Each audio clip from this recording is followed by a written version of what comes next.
భక్తుడు, నేను సర్వవ్యాపిగా ఎట్లుండగలను? నీ ప్రశ్న. మహర్షి, సర్వవ్యాపివి కావన్న యోచన వదిలివేయి. భక్తుడు, వేర్వేరు విషయాలంతటిలో వ్యాపించేదెలా? మహర్షి, అవి నేనుకు వేరుగా ఉన్నవా? తామున్నామని అవి నీతో ఉంటున్నాయా? మొదట నీవు ఉన్నావు, తర్వాత అవి ఉన్నట్లు చూస్తావు. తాను లేక అవి లేవనే జ్ఞానమే అంతటా వ్యాపించి ఉండడం అంటే. నేను ఈ దేహాన్ని, నాలో ఏదో ఉంది అనే భావన వల్ల భిన్న భిన్న వస్తువులు నీకు వెలిగా ఉన్నట్లు చూస్తావు. అవి నీలోనే ఉన్నవని గుర్తించు. నూలు లేక వస్త్రముండునా? నేను లేక ఈ విషయములు ఉండగలవా? భాషణం రాను రాను క్రమేపీ ఆయన చాలా శక్తివంతంగా చెప్తున్నారు భగవాన్. అన్నీ అంతే బాగున్నాయి.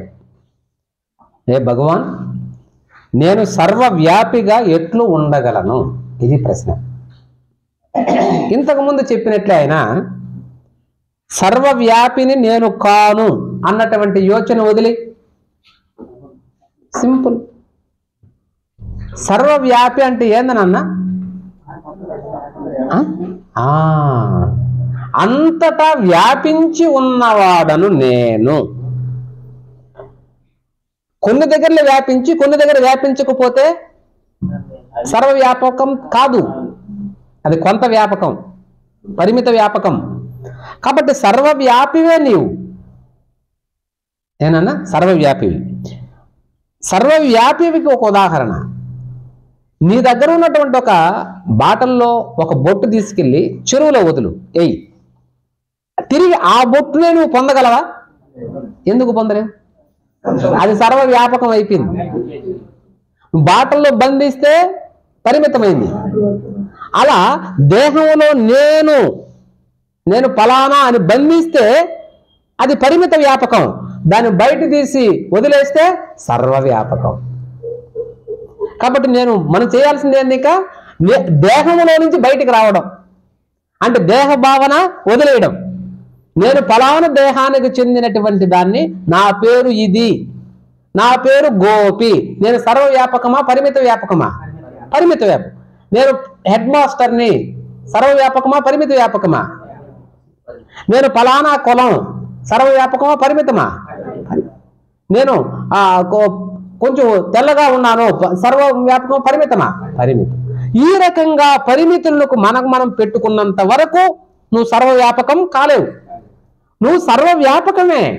ఎందుకనగా నువ్వు గాలి వదిలేవు నాన్న, నీ ముక్కులో నుంచి గాలి వదిలేవు. అది గాలి నువ్వు పంపించిన గాలి మళ్ళీ నువ్వు తీసుకోగలవా? ఎందుకు?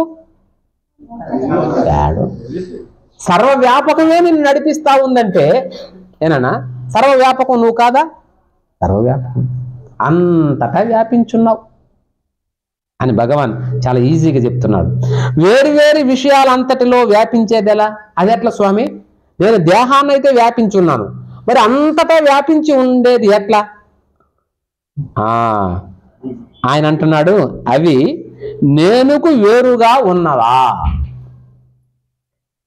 నేను అనే స్ఫురణకు అవి వేరుగా ఉన్నవా, ఒకటిగా ఉన్నవా? ఎలా?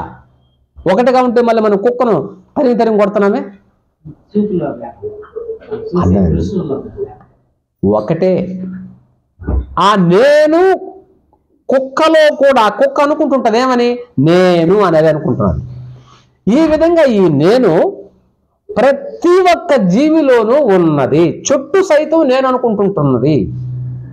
ఇప్పుడు అర్థమైందేనా? ఈ విధంగా నేనుకు వేరుగా ఏదీ లేదు, ఉండేది నేనే. నేను అనుకున్నా. ఇప్పుడు ఒక 50 మంది ఉన్నారనుకోండి. ఇక్కడ 50 మంది నేను అనుకుంటున్నారా లేదా? ఇప్పుడు 50 నేనులు వేరు వేరు నేనులా, ఒక నేనేనా? అర్థమైందా? కాబట్టి ఇప్పుడు 140 కోట్ల మంది ఉన్నారు భారతదేశంలో. 140 కోట్ల మంది నేను అనుకుంటున్నారు. ఇవి ఒకటే నేనా, వేరు వేరు నేనులా? ఒక నేనే. కొన్ని కోట్ల జీవులు ఉన్నాయి, కుక్కలు, అన్ని పశుపక్షాదులు. అవి ఒకేనేనా, వేరు వేరునేనా? చెట్లు ఎన్ని ఉంటాయి భూమి మీద చెప్పలేము. అవన్నీ నేను అనుకుంటున్నాయి. ఇప్పుడు ఒకనేనా, అనేకమైన లేనులా? ఒకే నేను. ఇప్పుడు ఈ నేను అనేది సర్వవ్యాపకమా కాదా? అయితే ఈ నేను అంతటితో ఉండకుండా నేను ఫలాని దేహానికి సంబంధించిన నేను దెబ్బ. అర్థమైందనా? ఓహో, అందరిలో ఉండి నేను ఒకటే. ఆ నేనుకు ఈ దేహాన్ని ఎత్తి జోడించావు. ఏదో డబ్బాయిని జోడిస్తారు చూడనన్నా, ఆ విధంగా నేను అన్నటువంటి ఆ ఆనందానికి గోపి అన్నటువంటి ఒక డబ్బాయి రేకులాగా నేను వేసి దానికి బోర్లించా.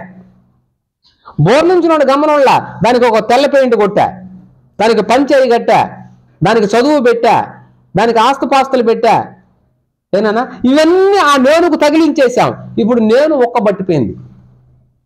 అందుకనే భగవాన్ రమణుని భగవాన్ చలిగా ఉంది దుప్పటి కప్పుకోండి అంటే, ఒరే ఆ నేను అనే దానికి చర్మంతో కప్పిన శరీరాన్ని కప్పేసే ఉక్క పెడతా ఉందిరా. ఆల్రెడీ ఉక్కతో చచ్చిపోతా ఉన్నది నేను. ఏనైనా దాన్నే శరీరంతో కప్పేసి ఉంటే దానికి మళ్ళీ దుప్పటి కప్పమంటారు. ఎక్కడండి? అందుకు కదా నేను మొక్కలో ఉండేది. చూసారు ఎంత తేడా? ఈ నేనుకు ఇన్ని తగిలించుకుంటున్నాం మనం. నేను అనే స్ఫురణ, నేను నేను ఉన్నాను, ఫినిష్ అయిపోయింది.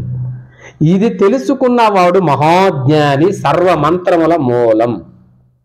ఈ నేను కొన్ని తగిలిస్తే అజ్ఞానం. దీన్ని మనం చేయాల్సిన సాధన ఏమిటండి? చేయవలసిన సాధన ఏమిటండి? ఒక్కొక్క దాన్ని తీసేయాలి. ఏనన్నా? నేతి నేతి పద్ధతి తీసేయి. ఒక్కొక్కటి తీసి, రూపం తీసి, అందం తీసి, క్యాస్ట్ తీసి, ఆస్తులు తీసి, ఇవన్నీ తీసి పెడితే ఇక మిగిలింది ఏది? నేను. ఆ నేనే నువ్వు, నేను. ఇంక దానికి అహంకారం లేదు, మమకారం లేదు, రూపమే లేదు, ఏమీ లేని దానికి ఇంకేముంటుందమ్మా? ఏమీ లేని దానికి ఏమున్నదమ్మా? ఏమీ లేదని మీరే చెప్తున్నారు కదా, ఇంకేముంటుంది అక్కడ? ఏమీ లేదు. దానికి మరణం ఉందా? లేదు. రూపం ఉంటే కదా మరణం ఉన్నాం. రూపం ఉంటేనేరా మరణము. రూపం లేకపోతే మరణమేలే. మరణం లేకపోతే జననమేలే. ఇప్పుడు చెప్పు, నేను అనేది పుట్టిందా చచ్చిపోయిందా? పుట్టడం లేదు, చచ్చిపోయింది. అది రమణ మహర్షి అంటే మనకు అర్థం కాదు. నేను పుట్టడం లేదు, నేను చచ్చిపోను లేదు. ఆయన అంటే ఏందో ఆయన అని అంటున్నాం. అంటే ఇది ఆ నేను అన్నటువంటి దానికి రూపమే లేదు. రూపం లేకపోతే జనన మరణాలు లేవు. ఇక ఆనందమే. ఎందుకు? ఏది నాది కాదనుకుంటే ఆనందం రా బాబు. అన్ని నాది అనుకుంటే దుఃఖం. ఎందుకంటే వెళ్తాయి. ఒకరోజు నిన్ను వీడిపోతుంది. అది నాది అనుకుంటే వీడిపోతుంది, నాది కాదనుకుంటే. మనం కూడానా మన ఊర్లో ఎవరింట్లో అయినా దొంగలు పడ్డప్పుడు మనకు తెలిస్తే మనం కూడా బాధపడతాం. ఎట్లా? అవునా మంచిది అని అంటామే కానీ దొంగలు ఆడం. ఆ నిజంగా వస్తువులు పోగొట్టుకున్న వాళ్ళకున్నంత బాధ నీకుంటుందా? లే. పైకి బాధపడి ఇంకా ఒక రకంగా చెప్పాలంటే అట్నే కావాలి. ఏ సామాన్యులు కదా మనం, దేవాంతకులు కదా మనం. కాబట్టి అసలు బాధ అయితే ఉందా మనకు? లే. అంటే మనం సర్వవ్యాపకమైన నేనులో లేవు. అయ్యో బాధే కదా, శత్రువు అయినా కూడా కానేలే పాపం, బాధ కదా అని నీకు కలిగితే సర్వవ్యాపకమైన నేనులో నువ్వు ఉన్నావనయా. కాబట్టి అవి నేనుకు వేరుగా ఉన్నదా? లేవు. తామున్నామని అవి నీతో అంటున్నాయా? లేదు. మొదట నీవు ఉన్నావు. నీ ఉంటేనే ప్రపంచం ఉందా? ప్రపంచం నువ్వు చూస్తేనే ఉందా? నువ్వు చూడకపోయినా ఉందా? భలే తెలివిగా చెప్తున్నారు ఇప్పుడు మీరు. ఎందుకంటే ఆన్సర్ చెప్పి అలవాటు అయిపోయినది. నీవు చూస్తేనే ఉంది, నువ్వు చూడకపోతే లేదు. నిద్రపోయావు, ఆ నిద్రలో ఈ ప్రపంచం ఉందా? లేదు. ఎక్కడికి పోయింది? లేదు. నువ్వు చూడలా. నువ్వు చూస్తేనే ఉన్నది, చూడకపోతే ఏది లేదు. కాబట్టి తాను లేక అవి లేవు. కాబట్టి నీ ఉంటేనే ప్రపంచం ఉంది, నువ్వు లేకపోతే. ఇప్పుడు చెప్పండి, నీవెవరు? దేహమా, కులమా, మతమా, అందమా? నేనా? నేను. ఇప్పుడు నేను ఉన్నదా లేదా? కాబట్టి నువ్వు ఉంటే ఆ పక్కన ప్రపంచం ఉన్నదా లేదా? ఉంది. అయితే అది ఏంగా కనిపిస్తా ఉంది? దానిలో ఉండేది ఏంది? అది కూడా నేనే. నువ్వు చూస్తున్నది పంచభూతాలు నాయనా. ఆ పంచభూతాలు కూడా నీవే నేను అనుకుంటే అవి నేను అనుకోవడంలే. మరి అవి ఏంగా కనిపించాలి? నీకు నేనుగా కనిపించాలి. కానీ అవి ఏంగా కనిపిస్తున్నాయి? నేను లేనట్టుగా కనిపిస్తున్నాయి. అందుకని నువ్వు సంపుతున్నావు, నరుకుతున్నావు. ఈ నేను ఉంటే ప్రపంచం ఉన్నట్టే. ప్రపంచం అంటే ప్రపంచంగా చూడబాకు. ప్రపంచం కూడా దేనిగా చూడు? నేనుగా చూడు. ఎందుకు? నేనే సత్యం. నీవు నేనైనప్పుడు ప్రపంచం నేను కాదా? ఏమండి? నేను అనుకుంటే నువ్వు నేను అనుకోవడంలే. ఉన్నావు, నువ్వు నేనే, నేను నువ్వే, సరిపోయింది. నేనే ఉండేది ఒకటే. కాబట్టి భగవాన్ అంతటా వ్యాపించుటది. నేను ఈ దేహాన్ని నాలో ఏదో ఉందనే భావన వల్ల భిన్న భిన్న వస్తువులు నీకు వెలిగా ఉన్నట్లు తోస్తా ఉంది. నేను ఒక్కడిని అనుకుంటే ఇలా కనిపిస్తున్నానా? ఆ నేననేది నాలోనూ ఉంది, ఇతరుల్లో కూడా నేను అంటున్నారు కదా అనిస్తే సర్వం నువ్వు నేనుగానే దర్శిస్తావు. దాన్ని ఆత్మదర్శనం. అవి నీలోనే ఉన్నవని గుర్తించు. నీలోనే ఉన్నాయి. అందుకని వాళ్ళు పాంచభౌతిక దేహం అన్నారు దీన్ని. నీవు ఎంత తీసుకున్నా ఉండేది పంచభూతాలే. 84 లక్షల జీవరాశులు, చెట్లు, కొండలు, నదులు, సముద్రాలు, ఇవన్నీ కూడా ఫైనల్ గా తీసుకురండి.